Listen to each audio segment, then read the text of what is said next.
நிறைய கதை மாறணும். இன்னைக்கு கண்ணீரின் கதை மாறணும், தோல்வியின் கதை மாறணும், ஏமாற்றத்தின் கதை மாறணும், அச்சுறுத்தலின் கதை மாறணும், பயமுறுத்துகிற கதை மாறணும். இன்னைக்கு நிறைய கதையை மாற்ற தான் வந்திருக்கிறோம். இன்னைக்கு நிறைய கதையை மாற்றி எழுத போகிறோம். நான் சொல்கிறேன், கதைன்னா நான் சொல்கிற கதை நீங்கள் எப்படி வேணா எடுத்துக்கங்க. நீங்கள் பார்க்குறவங்க ரட்சிக்கப்படாதவங்க பார்த்தா கூட உங்களுக்கு சொல்கிறேன், தலைவிதியவே மாற்றுவோம். இப்போ எழுதப்பட்ட விதியவே மாற்ற முடியும். விதியை மாற்றுற வல்லமை நம்மக்கிட்ட இருக்குது. விதியை மாற்றுறேன் அப்படின்னு நினச்சிங்கன்னா நீங்கள் மாற்றிடலாம்.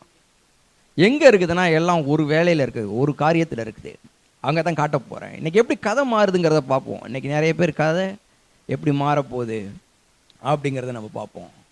கதை எப்படி மாறணும்னா நம்ம நினைக்கிற மாதிரி மாறணும். அது ரொம்ப முக்கியம்.